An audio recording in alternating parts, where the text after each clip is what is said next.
Hello, it's a pleasure to be with the group today. This is a recording with one of my top CEOs that I work with, Umesh from Uniphore, and myself, talking about how do you manage during crisis, especially during economic crisis. We get these questions a lot, and we thought we'd pass it out to our internal portfolio and perhaps share it with others as well, depending on how well we do together. So usually it's the reverse. Usually I'm interviewing you for these sessions. So now's a chance either for payback or for a chance to kind of have some fun as well. Well, John, thank you for giving me the honor. It's an honor to interview you. This is a topic that you and I have spent a lot of time talking over the last many years. Yes, we have. I've been wanting to do this for a while, but there's probably no better time than now when dealing through a crisis is on top of every CEO's mind. And I couldn't think of anyone better than you to give us the lessons and lessons learned the hard way and your advice to all of us as we go through this. Well, it'll be a lot of fun. And let's jump right in. All right. So, John, if you're ready, I've got my questions right here. Okay. There's a lot I want to unpack in this session. So where I want to take you first is the key topics are, first, your views on the economic slowdown. There's a lot of talk around the world, not just in the US, about what's happening to our economies. Your playbook on how you dealt with these situations and how we unpack that playbook as things unfold. And then let's also talk about the mistakes leaders make as some of these things surprise them, or even if they knew how to deal with them, but they make the mistakes going through them. That sounds good. So that's really the strategy for the whole session. Correct. So the first one, starting with the economy, the last couple of years we called it right. You all helped me a lot 2 years ago when the pandemic first started coming out of Southeast Asia. And you and Ravi both saw that the orders were slowing down and customers were hesitant. And it was an issue coming out of a virus out of China that was affecting the whole area in terms of economic activity.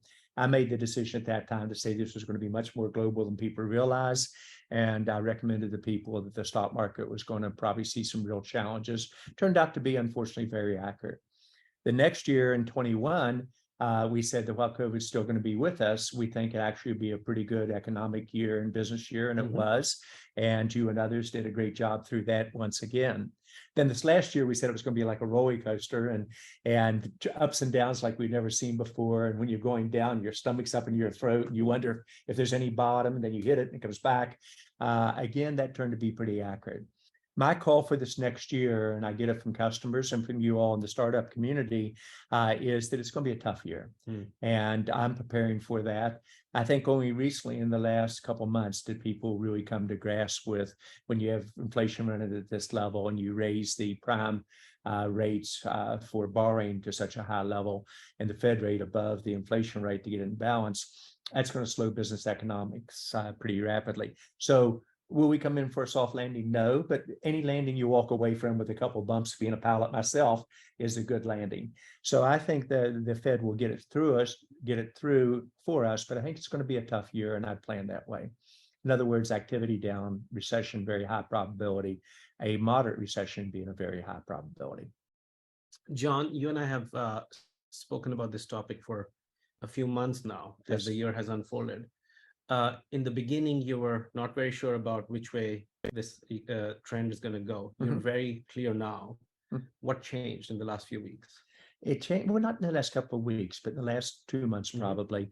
Many of the people that I respect the most have suddenly gotten very, very conservative and pessimistic. You know, when you see Jamie Dimon, who I think is an optimist by nature, realist, suddenly say there's a very good chance we're going to come in for a tough recession. And getting to be a higher probability of it. Then you have people like Jeff Bezos. Many of the people that I know on Wall Street who don't make public projections, but do make it in private, are also unusually conservative to pessimistic about this next year. The only positive about that is everybody's leaning one way. And as you all know, sometimes when there's a dramatic movement one way, the market actually goes the other. But if I were betting, they're going to be right. And that's how I'd properly position the company. You can always readjust quickly if you're wrong and you were too conservative. You can't readjust quickly if you were too optimistic, went into it. It's something that could crash your company or cause you to do 2x or 3x the number of layoffs you'd have to do to bring it back in line if the market starts to get away from you in terms of your cash flow position, etc. So, John, that's a good segue. Having getting into the mindset the next year is going to be a tough year Mhm. as a CEO. I refer back to your book, Connecting the Dots, which I've read over and over. And there's a key chapter on crisis management. Okay. Can you give a high level on that element of that crisis management playbook that you speak of in the book? Gotcha. Well, the classic approach, and we'll use it, Umesh, in terms of crisis management during an economic slowdown, but the principles are very similar. The first thing you do as a leader is you be visible and very transparent. Your employees, your shareholders, your customers don't expect you to have all the answers, but they want to see that you're involved and want to see your current awareness. The second thing is you want to take a realistic look as your business starts to slow, which it is for most of the companies that I'm involved with, and we see in the market in a big time way as well, including their stock down 40, 50%, is you want to take a look and say how much of this slowdown was created internally and how much was external. And while we all like to think we run in our company perfect, when you have 12 years of uninterrupted growth, everyone has probably a lot of spring cleaning to do to get the operations back in line, and probably spread ourselves a little bit too thin on too many projects, didn't kill projects when they didn't take off, etc. And so now you're going to have to prioritize much tighter as well. So what is the issues that were created ourselves, self-inflicted, and what are the issues that the market created? Now, the market's creating some real serious ones on multiple fronts, more variables than I've ever seen before that we talked about earlier. But you want to be realistic, you have to solve them both at the same time. Then it's classic.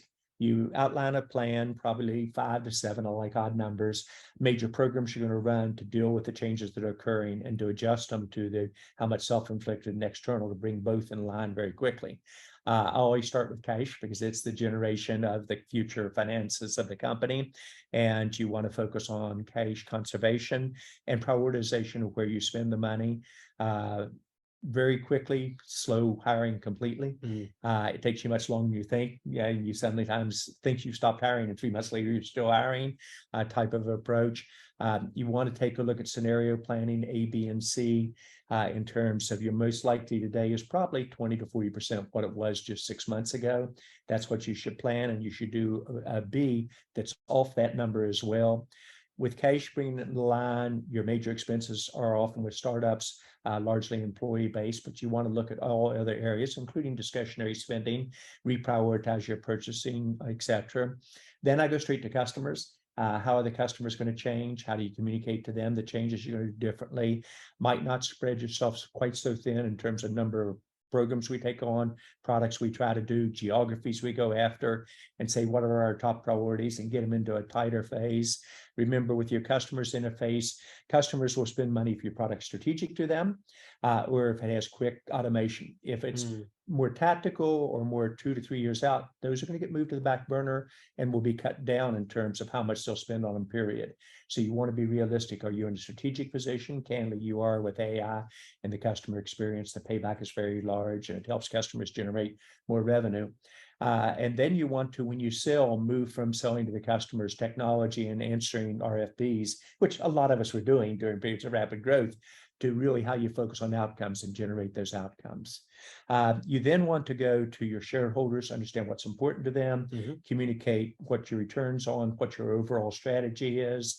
You want to paint the picture of what you're going to look like when you come out of this operation, so they see the North Star that you're guiding to. I like very much what you've done as an example. Take 1 to 2 other areas that some people might say, well, they're new and they're big bets, let's put those on the back burner. And I would take away some of the funding you were doing for projects that don't have quite the opportunity and place those bets on the big bets, what you've done very much with the video and emotional IQ in terms of the video aspects, particularly for the Salesforce type of approach, and thinking about geographic expansion, much like you've done, I think, very effectively into Europe. You want to then have regular updates with your employees, your shareholders, your partners, your customers on the progress on these, have metrics in place. Not only don't hide, but really be front and center. Your first and most important meeting is when you level set the company, what you're going to do. You want to probably lead with somebody who's been there and done it before, somebody off your board or experiences who kind of says, here's what you have to do. Here's crisis management 101. Here's why you have to move now, regardless how painful it is. Then you take it the next step. Here's how we're going after it. It's a logical extension. then you paint the picture of what it looks like afterwards. Great companies are always built during the downturns. This one will be no different in that way. John, it's always what's always been the most useful to me is that all these elements of the playbook that you just covered, you've actually lived through all of them, not once, but multiple times. And messed it up at least once. Through the 2000, 2001, through the 2008, and several other mini crises that Cisco saw under your leadership. If you were to go back and take us to one of those events when you're still leading Cisco, a major event, economic or health, occurred like this, and take us through in real life, how did you put this playbook to use? Okay. So the playbook's the same regardless. 2001 was a surprise. 2008, I saw coming, and we executed differently on them. 2001, we'd gone through 40 quarters of 65% plus growth. And growth not only is very exciting, it allows you to perhaps, however, cover up some mistakes and not prioritize as tightly as you need to. And so the first week of December, my business was growing at 70% year over year. And we were only forecasting 35% growth for the next quarter. So I thought I was in good shape. But the market has started to slow. And my numbers, which traditionally are very accurate on what only not the next quarter is going to be, but the next year, and have never failed me, were clearly wrong. And my lesson was I kept doing the right thing for too long. And when I saw the stock market drop in 2000, I should have been out with customers listening to what's going on. The minute I began to see things soften, I did spend 2 weeks traveling around the world, and I came back, made the decision that this was a 100-year flood. I made the decision we had to move very, very rapidly. And we literally arrived in the evening. I called a staff meeting for the next morning. We announced our changes by close of market that day, and we made all our changes in 52 days. Extremely painful, extremely gut-wrenching, especially for the CEO. And the layoff was over 7,000 people. Very painful for us. These were individuals that I'd hired myself. Now, we did that hopefully with class and treated people extremely well. And there were articles on that, but that doesn't make you feel any better. As a CEO, you know what it's like. You sit and guess, I should have seen it coming. What do I do differently? Am I the right one to lead us through that? That is natural for everyone that listens to this. Then you've got to say, all right, if you are the right one to lead it through, here's what we're going to do. Outline the plan, and then you execute. Most of my peers were not even starting to get things under control, and 2 months into this, and just starting to come with reality. And we had already made all our changes, and we're gaining market share. So you use these to the advantage of the company. I don't like the term particularly, but it is true. Never waste a crisis. If you've got one, you have to deal with it as it is, but then move aggressively on it, and then constantly communicate through with your teams and everyone else what you're doing and why. We did that with tremendous speed. I think most people would give us a very good evaluation for how we did it. Was it the worst year of my life in business? Yes, it was. 2007, I saw a slowdown in the financial market. I said, something's wrong here on ordering. I said, there's an economic downturn coming at us. Our stock went down. Everybody else said, no, that was just Cisco or John being too conservative on it. 2008 happened, the Great Recession, the deepest recession most anyone has seen during their lifetime here. And during that time, we were well positioned. In fact, we actually were so well positioned, we extended credit to the automotive industry at a time that no one else would do to buy our equipment. And we ended up owning that market after the recession recovered, because we took good business risks then, et cetera. So an example, one we didn't see coming, but made the changes quickly. One we did see coming, made the changes quickly, positioned even stronger. John, what's clear is, irrespective of what these events were or when they occurred, there are elements of these that nobody can be fully prepared for. Even now, the economic crisis is very unique to what the world has seen in the past. So as prepared as one can be with the playbook, et cetera, what are the top mistakes that you think leaders or management teams are likely to make dealing with the current situation? And then I want to go back to some of the top mistakes you made, and what are the lessons we can learn from it? One of them that is the top mistake is people tend to cut expenses very slowly. They don't deal with the world exactly the way it is. They keep planning for the best as opposed to hope for the best, but plan for the worst. And so the first one is they don't move fast enough. Secondly, they don't move deep enough. Third one is they're not transparent with their employees and others in terms of what's going on in the market. They lose credibility during that time period. And many of these companies will never recover from it. How many of those mistakes did I make? A number of them. And I think it's very hard when you really care about your employee base. And for me, it is a family. And I know that's not true for some of the people listening to this approach, but it is very hard to make that tough decision. So usually people wait too long. And when they do make the changes, they don't make them deep enough. And then they don't report back the status on it. Your employees know what's going on. So do your shareholders over time. That transparency is the classic issue that they make a mistake on. I try to only make the mistakes once. Then by the second time through, hopefully I do it a better job through. That's the job of having some advisors, which you use me very effectively as an example, helping you through and say, what mistakes might I make? Doesn't mean that you have to follow exactly what your advisors say, but it allows you to think through it and see what your options are. John, as we wrap this session, any last comments, advice, or thoughts that you have for CEOs and management teams who are going to go through a tough year next year, probably in many cases, the toughest that they've faced so far? Well, I think it's important to spend a little bit of time understanding how you got here, but more in terms of how you're going to fix it. Easy to say for me being an advisor, but don't waste a lot of time beating yourself up on it. The world is this way. Now deal with it as you move forward. I think treat people like you'd like to be treated yourself. There's a tendency to move too slow. This is where perfection and slowness is your enemy, not your friend on it. Constantly revisit what the North Star is looking like and how do you get your team there. Strike that balance of confidence, but not artificial cheerleader type of position for the group.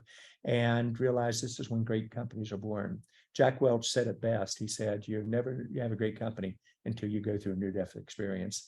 I think a number of companies will come close this next year. I hope I'm wrong on that. But again, I do scenario planning for that and hope for the best in the process, but be prepared if it is really as rough as some people think, including myself, you can navigate through it. Well, John, as always, thank you. I have the benefit of having these chats with you very regularly, and that helps me prepare and get my thinking straight. And I'm sure all the CEOs who are going to watch this are going to come out with better preparedness for what's to come in the next 12 months. Well, if I can, let's have a fun question at the end for you. Share with the group the changes you made. You're positioned extremely well. You've almost played that playbook better than I even designed it. And I think it's your playbook now.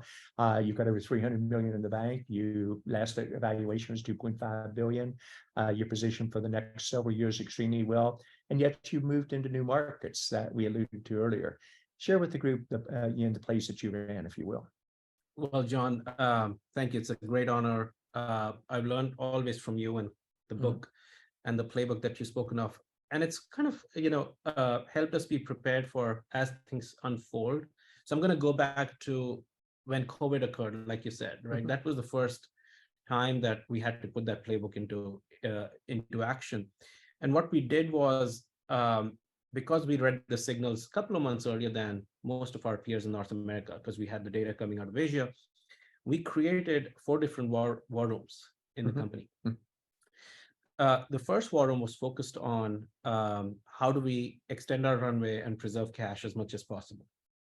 The second war room was going to be the contrary of the first one. If there were to be a scenario which played out that growth was going to come back in bigger quantity than we had imagined, then how do we not lose that opportunity? So while being prudent and extending the runway, how do we get prepared and pounce on the opportunity if it were to present? And it did.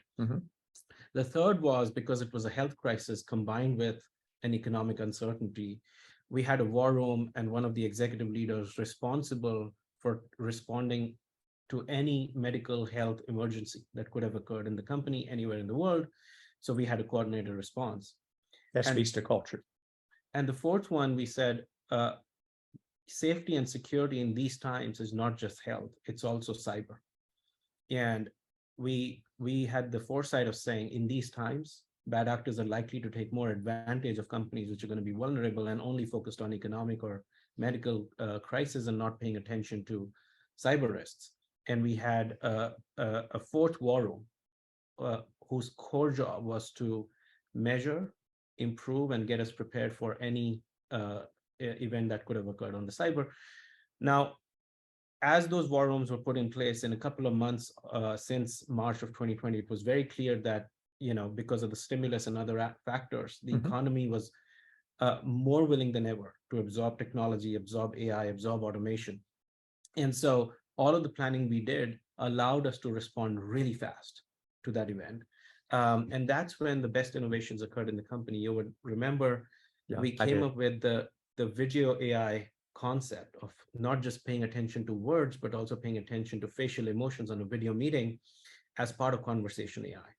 And, while the world was still figuring out the COVID crisis, we were out doing an acquisition all the way in Spain, our first one outside of the US, of the video AI technology. And that gave birth to a net new business opportunity, a net new business unit in the company. So as that unfolded, allowed us to raise, we benefited last year like many others. We raised our Series E round. The company was doing well. We got NEA to lead the round. We raised $400 million at the 2.5 billion valuation. This year, though, is very different. We announced the round in March, but by March, it was very clear that the stock market was indicating it was going to be a tough year already. And I was talking to you and others to learn from what people are thinking and saying. And so despite having that war chest, despite having a very strong balance sheet, we had presented a very aggressive growth plan to our investors and the board while raising the financing. As soon as we closed the financing and the signals were clear, we went back to the board and the investors. And we said, we want to be more conservative on our growth plan. That would have allowed us to extend our runway to 4, maybe 5 years. Yes. In terms of cash. And we said, just like COVID, if things were to bounce back through, scenarios that we don't foresee, that extended runway would allow us to move fast and do acquisitions. So in other words, we're taking cash out of areas that we can defer expenditure and not worry, have an impact on this year's growth, keep them for the long run. And if we have to, we can move that back into action through inorganic opportunities and acquisitions. The leadership team is tremendously confident of navigating through this situation. Now, of course, there are likely to be surprises that we aren't anticipating, but that's all baked into the plan now. If the economy does better than we expect it to do, like you said a few minutes ago, we're going to act very rapidly and adjust it to the positive. On the flip side, because of the cash that we took out of our operations by deferring expenditure, we are looking at acquisition opportunities, and in some cases, not just using our stock, not cash, but also stock in by way of currency.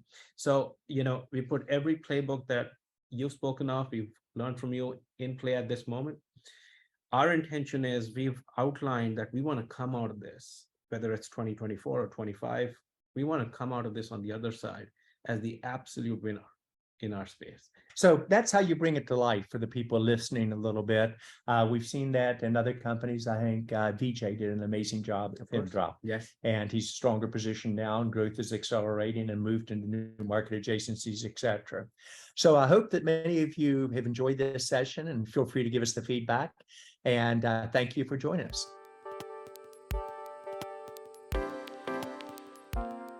We just had a session earlier that dealt with crisis management, and especially how do you deal with an economic downturn.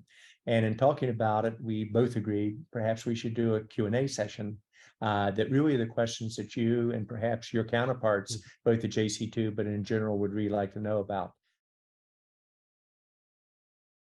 I have a few wildcards for you if you're ready for them. Good. All right. And the way I came up with these were the peer CEOs that I speak to, mostly startup CEOs, high growth companies, late stage, pre-IPO, people who raised a ton of money last year, but are not able to go public or do anything else this year. These are the top 4 or 5 areas that most of us CEOs are constantly talking to each other on. Okay.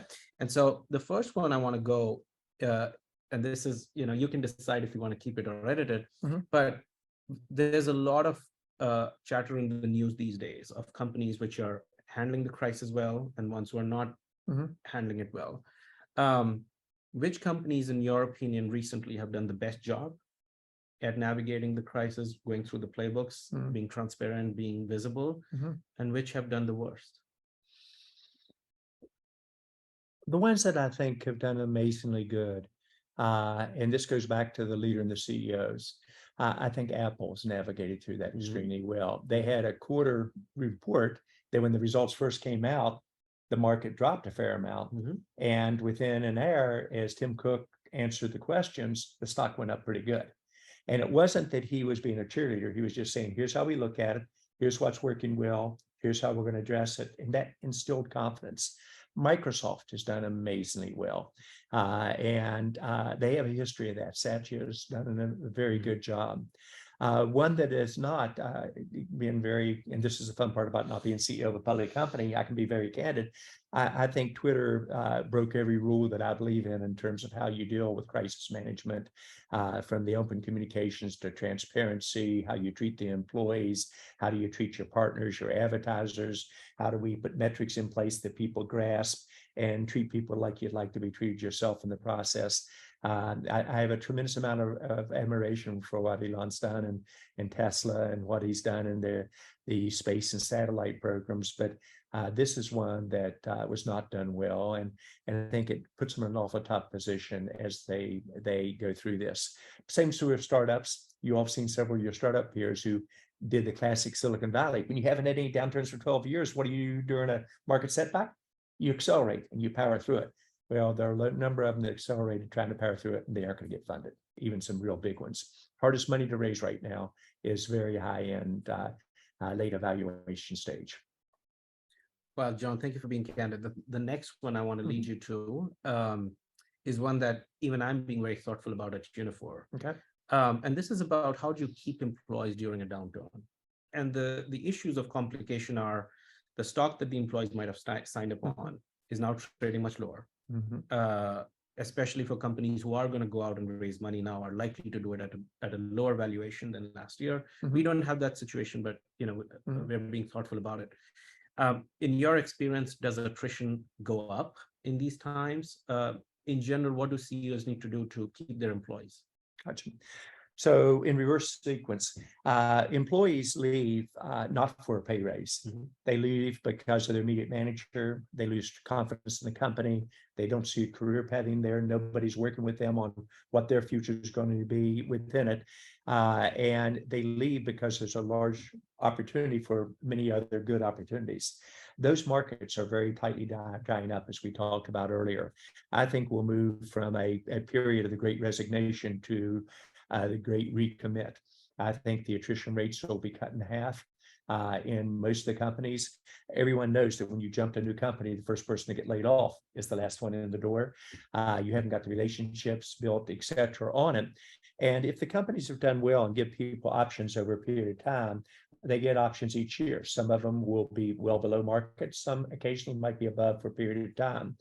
And even if your PE ratio or whatever measurement you want to use, your current run rate of your orders was at a number like 50 and you drop all the way to 25, if you're growing at 100% a year, you grow right into that new 25 in 1 year. So that will come back. I do think people have to show a little bit of flexibility here and look at how long an employee's been involved with the company and what's been their leverage on it. But the minute the stock drops for a period of 1 year, you can immediately go out and reset the employees at different options and different pricing, because your shareholders are locked into their own price. So you have to handle it carefully. I think most companies will end up passing more options out this next year than they did a year before, but you don't want to underreact or overreact to it. Over time, if you keep your employees, they'll get options. Most of them will do very well with. There might be a year where they're below water for one set of options, but that's part of investing. Too direct an answer? No, I like that. Thank you. This is what all of us CEOs need to hear. Because that I messed up and I've learned from it along the way. John, you often talk about additional focus on customers, especially in downturn and tougher times. What do you really mean? Well, the example I used, we talked about it briefly in the earlier session, was the automotive industry. At the time they needed to smoke during a downturn, when many of the automobile companies in 2008 and 2009 were worried about going bankrupt. They couldn't even get technology to put in to run their business better, because many people would not give them the technology unless they paid for it up front with cash, et cetera. We used that as a chance to get closer to them. And we took risk. And if it went wrong as a CEO, I might have got changed. But I felt it was the right thing to do.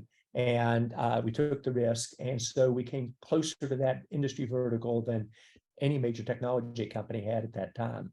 And it served us well for the next decade after that. So taking risk on it. Second, you get in close to the customers, the priorities are going to change. And so what might have been a priority for them before isn't even to get funded. And so understanding how they're going to measure that, what's important to them, what are the individual decision makers, what are their top priorities, what are the company's top priorities, where can you help them, and be candid. If you can't help them, don't sell them something that isn't going to work within it.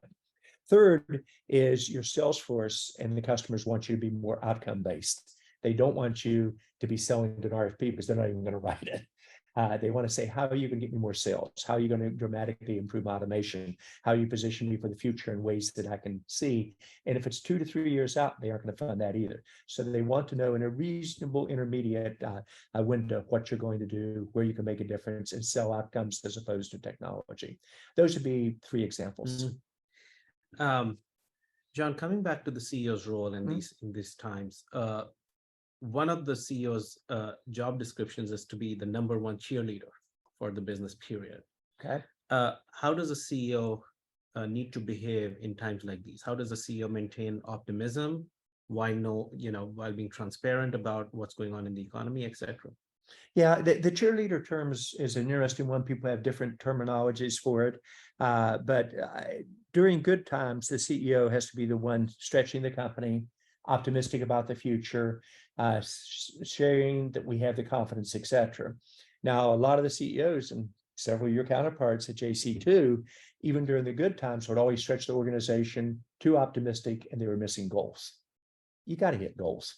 You set goals that you can hit 80, 90% of the time, and you have to be accountable.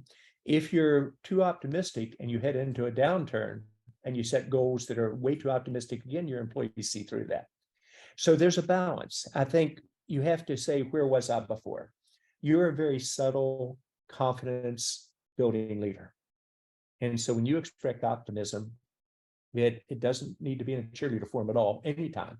But especially during a downturn, it's just pragmatic. Here's where we are. Here's where I believe in where we're going. Here are the results. So you have to adjust part of it to your style before and your style afterwards. But for some people that were too optimistic before not hitting their goals, to be extra optimistic during a downturn will get them into trouble and cause their employees to lose confidence in them. So you have to be very, very careful about leading with transparency, candor, and honesty to yourself as well. John, and the final area I want to pick your mind on is whether it's JC2 portfolio companies or otherwise, if there are CEOs who need to raise financing in the current environment, what would be your advice on raising funding? Well, the fun part is I will gently remind them without being, I told you so. I said the merry-go-round's going to stop, ladies and gentlemen. And we knew it was going to stop over a year and a half ago. The whole portfolio, you included, had moved, I think, very effectively to do the funding. But even if you did raise funds a year and a half ago, and you raised for a 2 to 3 year window, you're saying this will come up in a short period of time. So you want to think about the next round. What does it mean? If you're early stage, that is the hot area in the market, still going extremely strong. And on that, I think you can raise funds straight outright. If your company's vision and strategy is strategic to customer sets. If you're in later stage, it's going to be harder. And you're seeing many of the VCs revalue their portfolio. You're seeing their limited partners say, I want you to be more cautious. So I think you're going to do it at a different multiple. I know you're going to do it at a different multiple. But if you raised the money 18 months ago and you're growing 100% in 18 months, the multiple could be cut in half and you're still probably going to be the same round or an up round. That's where I see most of my companies at this time.